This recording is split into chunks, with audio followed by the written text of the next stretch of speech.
Good afternoon, everyone. It's very nice to see you all again today. Welcome to the third and our final component of the Online Learning Symposium for the fall semester. I'm Eric Fredrickson. I know many of you here in the room, but I'm not going to do a long-winded sort of introduction. We have three great speakers today in terms of faculty, and we have two very favorite students that have been online students, and we wanted, the spirit of this whole event for today was really about sharing the direct experiences of our professors here at the University of Rochester and our students here at the University of Rochester. And so we're going to go through three faculty brief talks, and then the students will speak. Ciurzynski from the School of Nursing, Heidi Tribunella from the Simon School, and Dave Miller from the Warner School, and we'll go in that order. So I am going to do everybody a favor. I'm going to sit down. I'm going to let Sue come up and start the talk then. Okay. Thank you. Thanks. Thank you. So I'm Sue Ciurzynski. I'm Associate Professor at the School of Nursing, and like you said, I'm going to talk to you about my experience in a very quick time. So what I'm going to start with is just giving you a brief overview of the courses that I'm going to talk about, because it's kind of on a continuum. So I do teach asynchronous, fully online course where we have rolling admission and students can pace themselves, and it's instructor facilitated. But what I'm going to focus more on are the hybrid online courses. And I work with faculty who develop and teach fully online courses. So the majority of our students are non-matriculated, but I also teach in the DNP, the Doctoral Nursing Practice Program. And so for the hybrid online, those are doctoral level students, but they all have full-time jobs. So we have the flexibility, we need to be flexible for their schedule. So we do a lot of evening courses and do a lot of online sessions in between. And really we have 30 to 50 plus year olds with a wide variety of computer skills. What did I learn from developing and designing online courses? The main thing is take advantage of resources that you already have rather than trying to start from scratch. A lot of our textbooks that we're using in the courses have publisher websites with great resources. Maybe there are some other additional activities that we use that are available that we don't have to create ourselves or purchase or whatever that's available to us. I'm a very organized person, so I like to have goals and set deadlines and then stick to them. And so to do that, one of the strategies that we use is to have a Blackboard sandbox. So a course that is designed, that's created as a shell for the purposes of us designing it and putting stuff in there ahead of time. That way you're not trying to do it and then all of a sudden upload it later. And that has worked very well. The other thing that I've learned is sometimes you got to draw a line in the sand of what's need to know versus nice to know. And so some of my colleagues are here today from the School of Nursing. They can share, we all have great ambitious ideas, but what do you really need to have in that course to have it go live, and then what can you kind of add as a supplemental material the next time it's taught, etc. Test your technology early. We've learned some lessons for that, and I do have an example of a course development grid that has helped me to stay organized. And basically, we plot out what are our course objectives, what are our module objectives, and then where do each of the activities that we're designing align within that. When you start to have hundreds of different pieces of material, you kind of lose track of where things go, where things belong. As far as teaching the online course, I'm sure that there are plenty of you that have more experience about this than I do. I enjoy it because it allows flexibility not only for me as faculty, but also for our students who say, if it weren't for the ability to have it partially online, I just wouldn't be able to register for this course because I can't take that many days off from work. The design development portion takes a considerable amount of time, and I think that that's probably one of the biggest lessons learned. You know, people will tell you that. I'm like, oh, well, I'm an ambitious person, I'm an overachiever, I can get this done in short amount of time. And whatever you plan for, it's going to take longer. Now, I have the luxury of having an academic dean that is very supportive, and so the way we've designed it is that the semester that you're developing it, you're paid the workload as if you were teaching it. So it's incorporated into our workload so that we have that one semester ahead of time. Now, there are some complex courses that take well longer than a semester to create, but at least we can plan that out. The other lesson is that some of our potential students shop around until they can find a fully online course, and that's more for the other example that I talked about, our asynchronous fully online courses.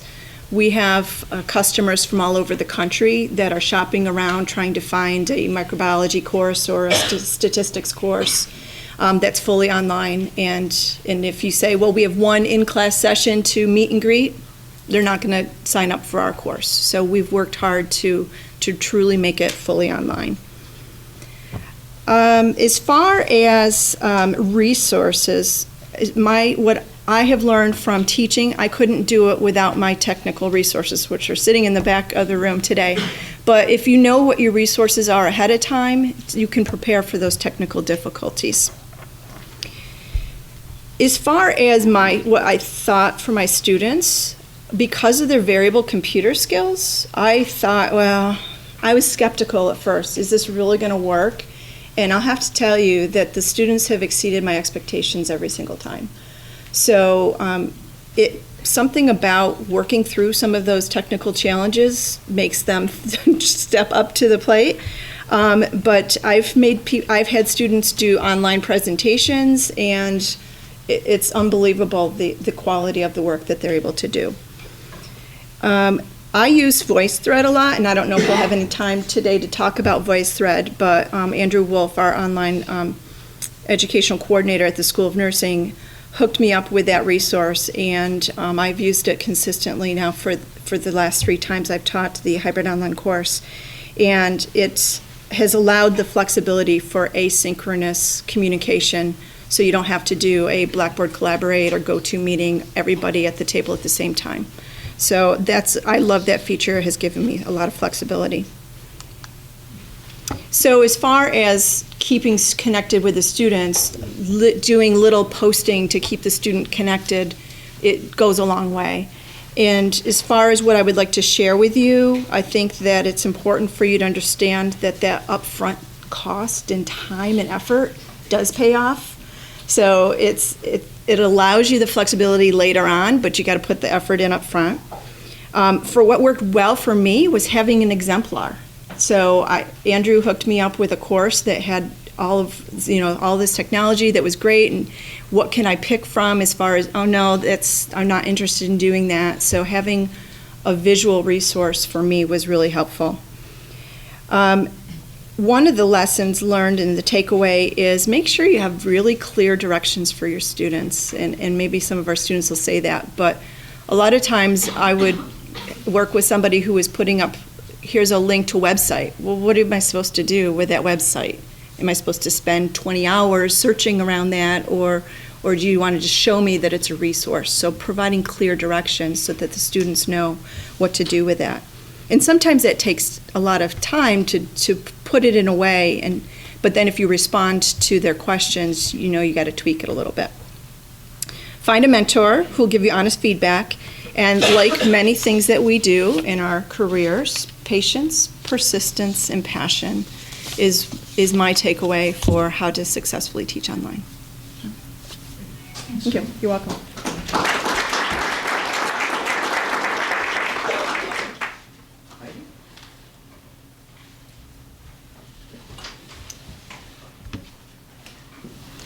So I'm Heidi Tribunella. I'm at the Simon School of Business, and a little bit about my background. I've been teaching accounting and business courses now for over 15 years, and that was prior to a career of 10 years in industry as an accountant. I did actually 10 years ago, a very, very long time ago, through the SUNY Learning Network, which Eric is familiar with, I taught an introductory course online 10 years ago. And, you know, did not have a lot of training in it at that point. I had, I would say, a little bit more training because SUNY actually makes you go get certified in their online software, so I at least had that. This is the first quarter, this past quarter, that I taught online for the Simon School. So my course is a research into professional standards course, and without getting too technical, it's essentially a course that teaches students how to research issues in the accounting rules. Okay, so if you have a client that has kind of a weird transaction, how do you account for that? And where's the rule that tells you how to account for that?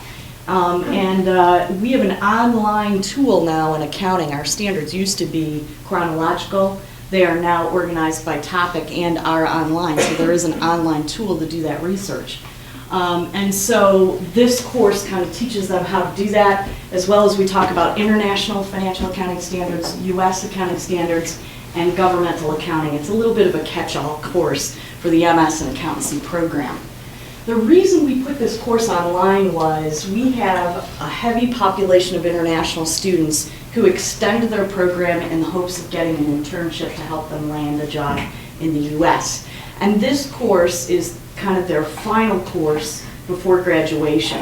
Now, because of that, there are some rules with visa issues that says that we can't do it fully online.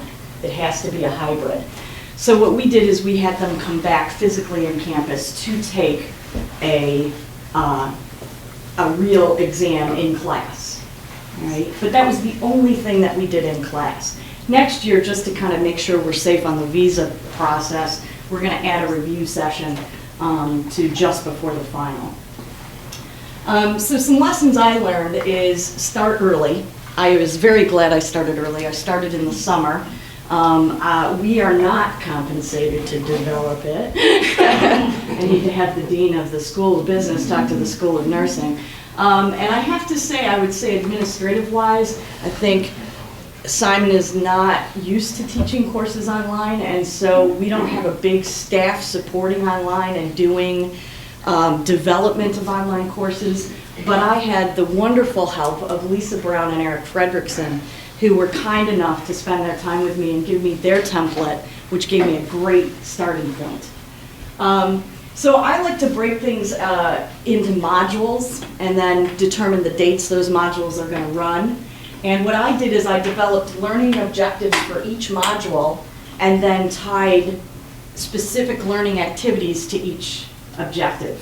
I didn't fill out that grid that you did, but kind of was doing the same thing without the grid. I think the big point is, and this was frustrating to me at Simon, is I had a couple of different administrators say to me, I don't know what the big deal is, you're just slapping videos online. And I used to, I'd feel like, no, I'm not. There's a lot more to it to make it an engaging online experience. And because I had taught online before and had a little bit of training in it, I knew that it wasn't just slapping videos online. So that's a big message to try and get across to the rest of the university community that, teaching online is just as much work, and I would say more work than teaching in class. What I did, though, because I was teaching a live course of the same thing, is I did videotape my lectures and used that as just one resource in the online course. Okay? I also supplemented with other videos that the profession used that described new things that were going on with the new revenue recognition standard.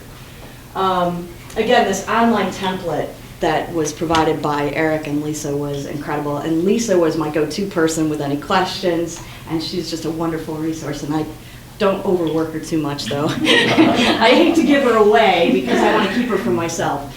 All right, so some lessons learned about teaching a course online. I think it went fairly smoothly. I didn't have any technology issues blow up on me, but I did spend the summer working through those technology issues, and Lisa's aware of that because she had to come over a couple of times. I used the Panopto recording on top of using Echo 360. And so I had a few technical issues getting the Panopto up and running, but we kind of worked over that. One thing that I learned that I have to think more about when I teach online is I had some resources in the course that were kind of hard copy. And how do you get that into an online? And so some of my students, I had put them on 2-hour reserve in Rush Reeves, but that doesn't work if your student's in New York City or China. So that's going to be one of my big improvements. It was kind of just a small thing, because it was just one small assignment that they needed those resources for, but that's on my to-do list for next year, is to how do I get these materials that are typically in a library into the online environment. So I've got to go work with the librarians on that. And the big thing is having to sign in daily to keep up with the discussion, if you're running discussion questions. So I was running discussion questions in every module. I had 22 online students. And you really, to keep up with it, and you want to read everything that the students are posting to make sure the discussion is kind of going where you want the discussion to go, or is not going off in some tangent that didn't have what you had designed that discussion to be about.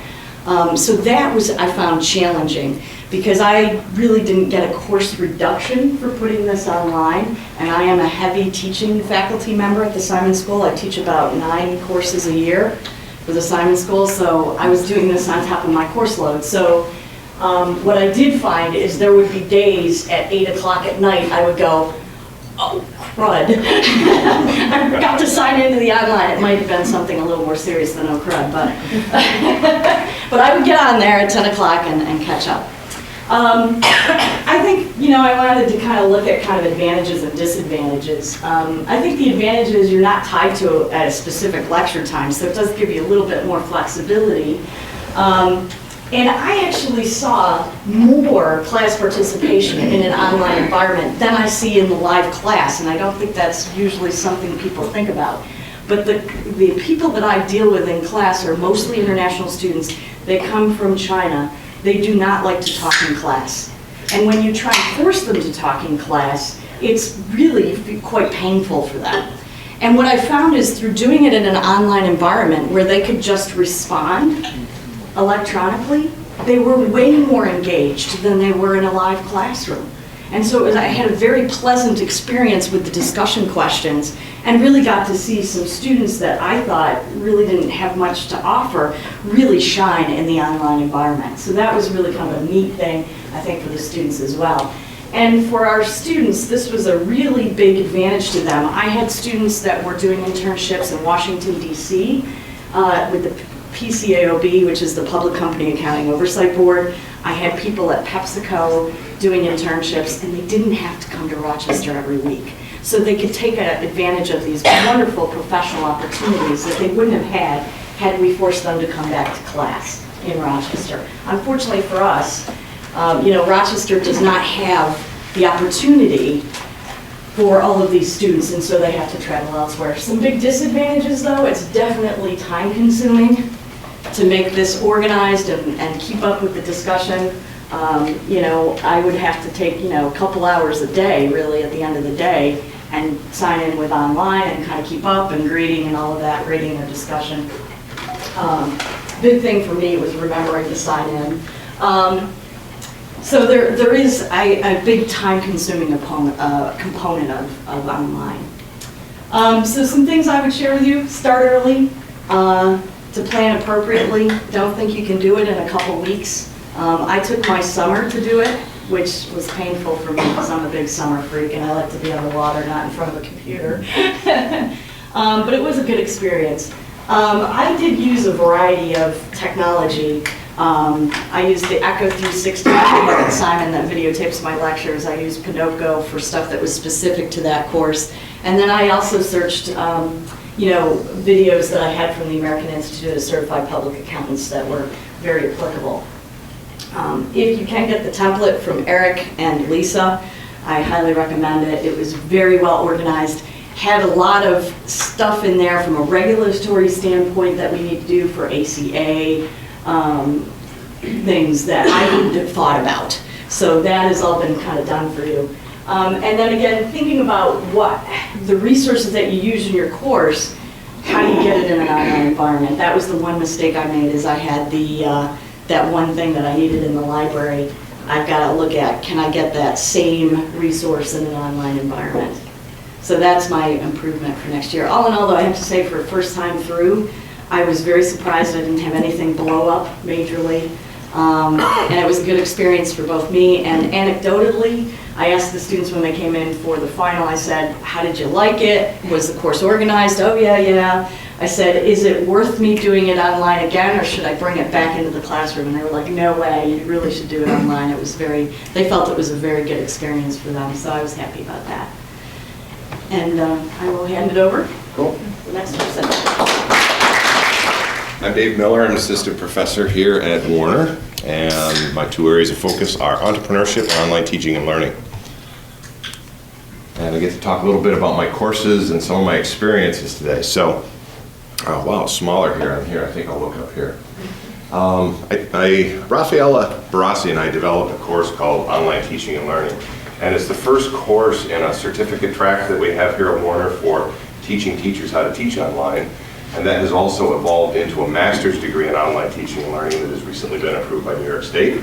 So we'll be officially launching that fairly soon, and students will have a rigorous program in how to learn how to teach online and deliver. I also teach a course that's fully online, Entrepreneurial Skills for Educators, in the summertime. And that's become a pretty popular course with students from nursing, from medical center, and also from here at Warner and around campus. And I'm going to talk in a minute about some of the experiences that students have had with that. About the online students, I have found them to be very highly motivated. And the work that you can get out of students, everybody has a voice. I've heard that with both Sue and from Heidi. And the reticent student who doesn't want to put the hand up in class, or the student who is reticent for any other reason that doesn't want to talk, in the online space, generally they'll talk. Not always, but most of the time they'll talk and have great things to say. Positive experiences in the online realm, this is consistent. It wasn't what I expected, and it always exceeded their expectations. That didn't really surprise me because I love this environment. I get to know my students quite a bit better because of the things that they write, things that they say. Both you're going to hear from Joel and Yaron later on this morning. They've been students in my courses, and these are some of the things that they have said as well. But when you get to see what students are writing, and you comment back to them, and it becomes an ongoing dialogue. I think Heidi mentioned time per day. Can't admit that I spend 2 hours per day reading student stuff. Maybe it is throughout the day, but that connection with students that transcends the entire semester. It's not like you're seeing them once a week for a discrete time, and then it goes away until the next week. You're seeing their work every day, and you're seeing it progress. And it makes it almost like an apprenticeship or a mentorship, which is really exciting for me as an instructor. I think it's positive for students as well. Both students and I tend to like the convenience of synchronous and asynchronous modules and lessons. I love being able to sit home in summertime, sign on at 8:30 at night. We're running an hour-and-a-half section, and we have conversations with the students. Now, there's a boatload of work that they have to do in the two courses that we've developed for the online summer course. But the conversation, we use a product called Blackboard Collaborate. Has anybody in the room experienced that? Okay. A few of you have. It's starting to blur my world. Instead of face-to-face in a physical classroom, I think of face-to-face online. And that's kind of different for me over the past semester because I'm seeing the students once a week or twice a week, or if they sign on, we're having a conversation. It's just like being in the classroom. They can turn on video, they have audio, we have chat, we have whiteboard, all the same experiences except it's online. Lessons learned. Well, the Entrepreneurial Skills for Educators course is a 6-week summer course. We've tended to offer it both summer A and summer B, 6 weeks. And normally if that were face-to-face, we'd be meeting twice a week for 3.5 hours to 4 hours each time.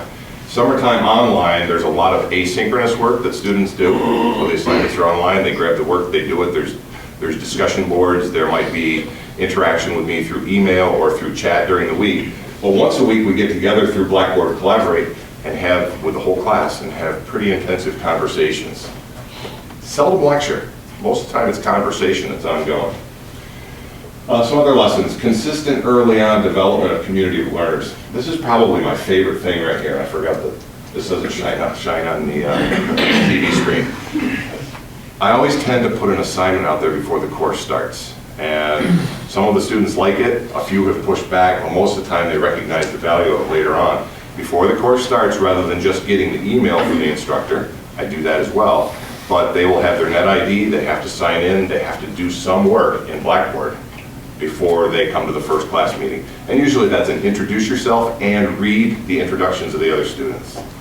And sometimes students come in and say, I wasn't expecting to have to do that, I didn't want to have to do that, and there is one person in the room, and if she wants to talk about this later, she can, but she was a student in the very first time we ran the online teaching and learning course, and she said, I came into class wanting to know who so-and-so was. I saw what they wrote, and so I'm looking around for their face, and putting the face and how the person thinks, putting those things together. There's collaborative convenience. Students, we tend to do a lot of group work at LeChase, and students can get together online and share their experiences. And even when it's not specifically group work, the collaborative nature of discussion boards, students can gain the perspectives of other students and see what they're writing about. So it's not just the book that they're reading about, it's not just the instructor's perspective, what other students are thinking as well. And the depth of discussions online and shared insights among students. When we come into class, we tend to have different types of discussions. So when we do have in a hybrid course, for example, when we're doing some things online and some things in face-to-face class, the discussions in class tend to be a little bit different because there's already been pre-discussion online. So we can really elevate what we're talking about during class time, face-to-face class time. I get to know my students better, and this is that connectedness. Heidi talked about this, and it's one of those things instructors have to be careful of. You can be connected 24/7. And sometimes that's okay, and sometimes that's not okay. There's other things to do, other courses to teach. But when students park their stuff out there, and we tend to use not only Blackboard Learn with the discussion boards, but we also use, in one of our courses, Facebook secret groups. So it's just the group itself, and the outside world can't see it. And you get pinged on your phone. Oh, I gotta go look at that. So you have to, if you are very disciplined, and I think Sue mentioned something about that, very organized, you're probably going to want to set aside time for yourself as an instructor and say, I will be available now during, I don't know, 10 to noon or whatever.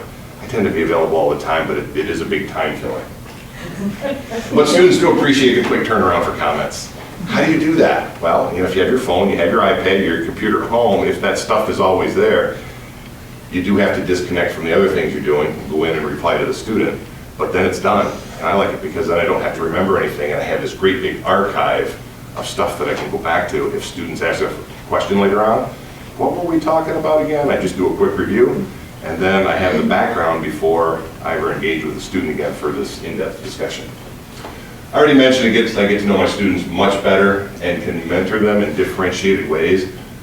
Our assignments tend to be weekly, a lot of writing, and when I'm keeping up with the reading, which I generally do, I know what they're doing, the directions they're going, can kind of nod them back in the appropriate direction or challenge them, why don't you think about this? And I can see that during the week and not just at discrete times once a week. I also have flexibility with commenting on work. It could be in a chat box, it could be on a Facebook secret group, it can be in the discussion board. There are lots of different venues, sometimes Skype. This early warning system right here, Blackboard talks a little bit about that, but I don't think it gets enough press. And I've had experience where students just, for whatever reason, it's very rare, but don't post anything. And if it goes by a week, wait a minute, where did they go? Did something happen? Gives you an opportunity to reach out, where have you been? Then if they don't get in touch with you, or they do get in touch with you, it gives you an idea of how to approach that. Hey, do we need to get together? Do we need to talk about it?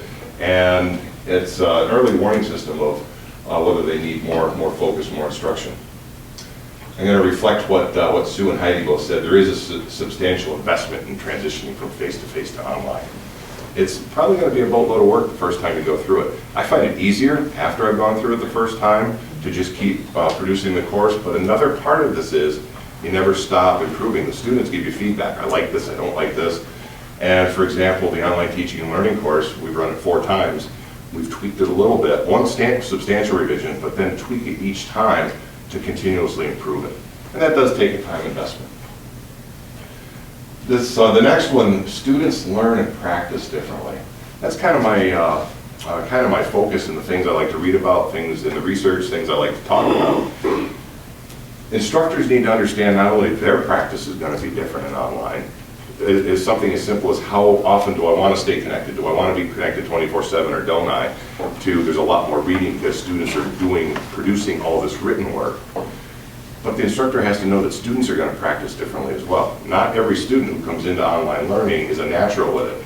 With younger students, you might think, well, they use Facebook, they use Twitter, they use whatever. They're a natural at this stuff, but doing it educationally is not necessarily so. And it's not for everyone, but out of the hundreds of students that have come through my online courses so far, there's only been one who recognized that he really wasn't a good fit for it.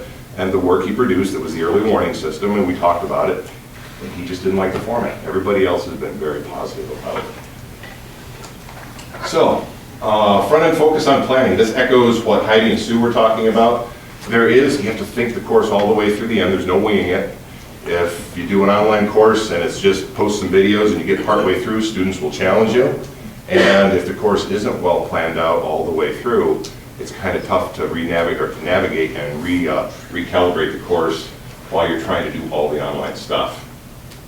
Teach and stay connected with students from the convenience of anywhere. I could be in my office here at school, I could be at home. There was recently with Lisa was doing a presentation with, it was a Blackboard brown bag lunch. And I was double booked on my calendar. I had to be at a school district off-site. Lisa had asked me weeks in advance if I could attend and just kind of be the student in this brown bag lunch. I'm like, what am I gonna do?